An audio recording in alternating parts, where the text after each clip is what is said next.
got it. What's good, YouTube? Welcome back to MANIACITV, man. Today, we got some hip-hop daily right here, man. We got KTS Dre versus Herbo, Swervo, the war in Chicago, man. First off, shout out Hip-Hop Daily. Y'all know we rock with the content. Heavy on the channel. Now, listen, when it comes down to beefs and Chirac, man, listen, you can make a trilogy about them. Now, KTS Dre over the summer, you know, this was the whole story. He was leaving, I believe he was leaving a police station, and he got shot 64 times. Listen, now that's personal by itself, man. I don't know too much about, you know, the deep-rooted beef with Herb and you know, KTS. You know, obviously Herb don't rock with the GDs, but we gonna get more in tune with it, man. Let's get it. Is one of the most respected rappers to make it out of Chicago. But before rap, Herb was also active in the streets and had beef with another Chirac savage, KTS Dre, who was shot 64 times outside of Cook County Jail. Let's take a look at this crazy story. Herb was born in the South Shore neighborhood of Chicago. He grew up on 79th Street, an area that was full of crime and violence. To keep him from getting into trouble, his mom made him go down to the local youth center after school, which is where he first linked up with Lil Bibby. They both had an interest in basketball and rap, so they formed a close relationship that still continues to this day. But growing up in a wild city like— Man, when Bibby coming out of retirement? I saw something he was supposed to have a song with Nardo Wick or something like that. Rap, so they formed a close relationship that still continues to this day. But growing up in a wild city like Chicago, it would take more than an after-school program to keep Herb out of trouble. In high school, he started skipping class to play basketball, and when he did show up, he was getting into constant fights. He eventually dropped out at just 16 and started getting deeper into the streets. Herb and Bibby were part of a local gang called No Limit, which is a renegade set of the Black Peace Stones. No Limit will form an alliance with the renegade set of the GDs called the Muskegon Boys and form a larger group called NLMB, which stood for No Limit, Muskegon Boys, or Never Leave My Brothers Alone. Both of these groups were renegades, which meant that they didn't follow the rules and share the same beefs as the other gangs they broke off from. Plus, they had beef with almost every other gang in the city. One of their main ops is a GD set called KTS, or Kill to Survive. KTS Dre was a rapper affiliated with the gang who was from the Lakeside neighborhood. His whole family was affiliated with the GDs, including his father Vinny and his brother Lil Vinny. KTS would not only beef with NLMB, they would also beef with several BD sets as well, including O-Block and 600. The beef between KTS and NLMB all started after the death of an affiliate named Paris Bassett, aka Lil Pez. Pez was killed back in March 2008 in the Grand Crossing neighborhood. He was found on the sidewalk with a bullet in his head on the 1300 block of East 72nd Street. This nigga said 2008. They've been beefing for a minute then. Neighborhood. He was found on the sidewalk with a bullet in his head on the 1300 block of East 72nd Street around 11 p.m. Pez was killed just 2 days before his mother's birthday when he was only 16 years old. His aunt later told the Chicago Tribune that Paris was a good kid, but he went down the wrong road and he got himself into something he could not get out of. She also believes his death was gang related. Paris wasn't a confirmed member of KTS, but he was from the neighborhood and many people there loved him. So his death hit him. And that's the thing. The thing is, you don't have to be affiliated. It comes with the environment. Listen, you could be the 4.0 student, always on the honor roll, you in school every day, turning in your homework on time, all that. All it takes is you getting off the bus in the wrong neighborhood for somebody from the other side to— man, listen, it happens so much. You ain't even gotta be affiliated. You could have never even caught a body a day in your life. But they gonna listen, body for body, the streets need a body, the whole saying. If the ops coming to that block to look for somebody and you just happen to be there, listen, it's crazy. It's fucked up out there. He wasn't a confirmed member of KTS, but he was from the neighborhood and many people there loved him. So his death hit hard. No one was ever arrested for the murder, but KTS believed that NLMB was responsible. So after that, it was an all-out war, and both KTS Dre and his brother Von would start applying pressure to NLMB.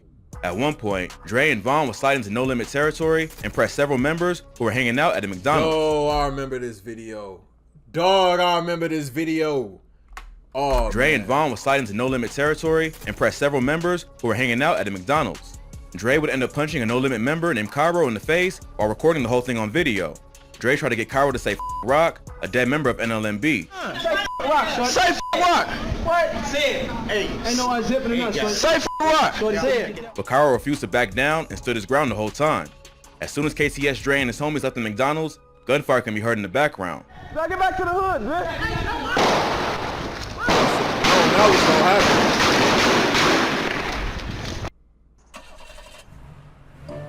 You don't drive like your neighbor. Or Speedy McSpeeders. Cairo also later confronted Dre on Instagram Live, proving that he wasn't scared.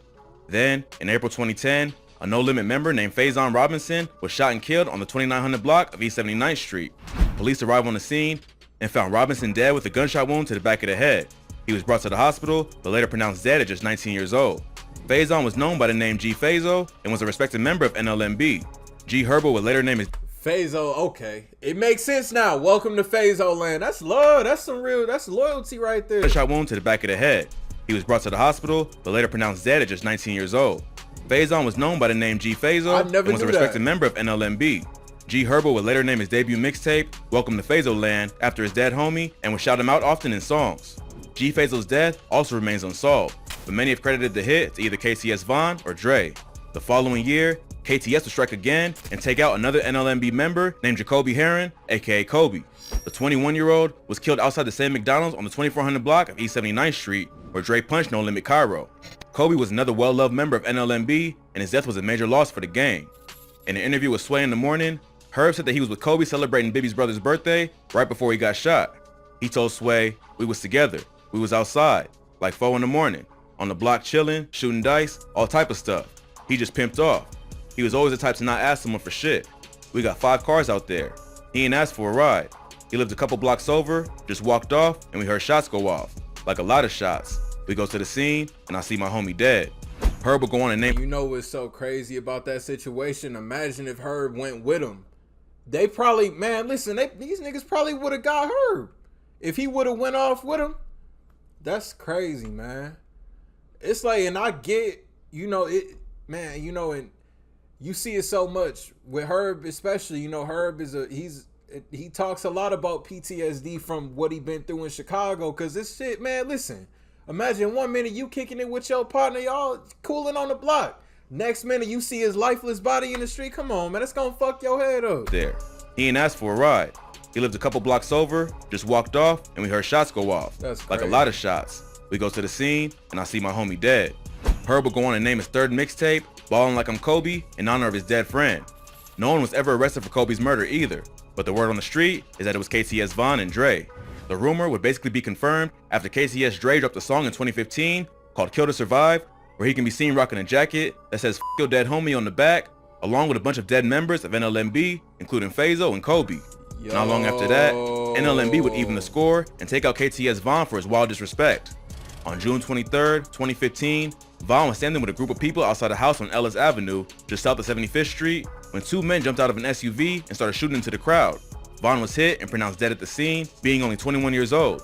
Like most murders in Chicago, Von's killer was never found. But an NLMB member named Choppa would post a video online dissing Von the day he died, leading many to believe that they were behind the murder. But before he had a chance That's the thing, man. These people gotta stop getting online after something happened and saying it, because that's gonna make y'all look bad. You know, you got, man, listen, I ain't even gotta speak on that, but a lot of people get caught up doing stuff Von the like day he that. died, leading many to believe that they were behind the murder. But before he had a chance to slide for his brother, KTS Dre would be arrested for a gun charge and would spend the next 3 years behind bars. Also, around that same time, G Herbo's career would really start taking off after the success of his hit track, Kill Shit with Lil Bibby. Herb and Bibby would ride the wave of Chicago drill while establishing their own sound. So even though the beef between KTS and NLMB still continued in the streets, the beef between Herb and Dre would be put on hold while Dre was locked up and Herb was working on his music. Even after being released for the gun charge, KTS Dre would continue to get sent back to jail over the next few years for charges that included child endangerment, domestic battery, and drug possession. In April 2020, he was caught with the gun again and sent right back to Cook County Jail. Dre was at a gas station when 2 cops saw him and started grilling him.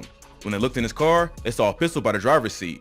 Dre tried to get away by jumping in the car and speeding off, but the officers were eventually able to stop him, and he was arrested for possession of a firearm as a convicted felon and resisting arrest. He was able to post bond, but was put on house arrest to await trial. Then, in January 2021, another NLMB member named Lil Greg would be killed in a broad daylight hit while getting his haircut at a local barbershop. Greg was inside the Studio 19 barbershop on State Street when a gunman walked in and shot him in the face, then escaped in a... I know this one rocked Herb a lot, man. Inside the Studio 19 barbershop on State Street when a gunman walked in and shot him in the face, then escaped in a Volvo SUV. Greg was brought to the hospital, but later pronounced dead at just 24 years old. All of his homies' deaths hit hard for G Herbo, but Greg's was possibly the worst. The two had known each other since they were just kids, and Herb said that Greg was like a brother to him. A man named Christopher Mosley was later arrested for the shooting. police pulled him over in the Woodlawn neighborhood, driving a vehicle that matched the description of the getaway car. Plus, they also discovered a .40 caliber Glock on him, but he was later released due to lack of evidence. Wow. Mosley's affiliated with the Pocket Town set of the GDs, a gang with ties to KTS. KTS Dre later claimed that he had nothing to do with Lil Greg's death, but he also didn't care because he was still a Knot. Dre also used Greg's death to taunt members of NLMB, often telling them on social media, go to the barbershop. I need to see the barber, so I need to see my barber before I got myself looking up. Wow. At that point, Dre was still on house arrest for the gun. Wow. Before I got myself looking up. At that point, Dre was still on house arrest for the gun charge he caught back in April. He was only allowed to leave his house for a few hours each day to run errands. Dre wasn't gonna let that stop him from going about his business, and he continued to move around Chicago. He even made a trip to Wisconsin without the permission of the court. But when authorities he came out to my home state. What he came to my hometown, Milwaukee. What's going on with that? continued to move around Chicago. Shout out he the even made a trip to hometown. Wisconsin without the permission of the court. But when authorities found out about his activities, he was arrested for violating his parole and brought back to Cook County Jail. His God fiance damn. posted his $5,000 bail, but he still had to spend the night locked up. It wasn't released until the following day. As he was released, he was met by his fiance and grandmother, and together they left Cook County and headed toward their car. As they exited the jail, 2 cars pulled up and several shooters hopped out. They all started letting off shots, showering Dre and his family with bullets. His grandmother was hit in the knees, and an innocent bystander was also grazed in the mouth. I didn't know he had his grandmother with him. Like that just even catching him with his grandmother, that goes to show how personal this was. Cause they could have just said, okay, Granny with him, yeah, we ain't gonna do that. But no, they And his family with bullets. His grandmother was hit in the knees, That's and an crazy. innocent bystander was also grazed in the mouth, but they both survived. Dre was shot a total of 64 times in the face and torso, 64 and passed away times. almost immediately at just 31 years old. No one has been arrested for his murder, but many have claimed it was the work of NLMB getting revenge for the disrespect of Lil Greg. Their hood was allegedly shot up the same night, and it makes sense given their history. KTS Dre's death closed a chapter on one of the craziest beefs in the history of Chicago. At this point, Herb has too much to lose, and KTS just lost one of their most respected members. Here's the Herb got the thing. upper hand with his main op gone. It's hard to tell if he'll leave the streets alone for good or get sucked back into the beef. Hopefully, he can now put the past behind him and focus on his music so he doesn't end up dead as well. Here's the thing, Well, though, that's man. all for today. Please. Here's the thing, though. In G Herbo's case, this is a case for a lot of rappers in the rap game, man. When you caught up in this life, if anything happens to anybody that you at odds with, everybody's gonna come to you. They're gonna be like, oh, he must have had something to do with it. Oh, he must have, just because you the most recognizable figure of it. I just hope G Herbo, man, stay out the way. Stay working on that music, man. Keep doing what you're doing. Honestly, keep doing what you're doing. Don't get sucked back into that. You know, you've been on damn near a decade. It's about time to, I want to see everybody flourish, man. It's crazy, man. This shit crazy, man. KTS Dre versus G Herbo, the war in Chicago. Link down below in the description for y'all to check it out in its entirety, uninterrupted, man. RIP to everybody that was in this video that passed, man. This is crazy, man, for sure. Y'all new to the channel, though. Y'all rock with me. Want daily reaction videos, man. Hit that subscribe button for me. Until the next video, I'll see y'all then. Thank you for watching MANIACITV. I'm out. I ain't gotta do too much. I swear that these niggas, they be doing too much. I ain't gotta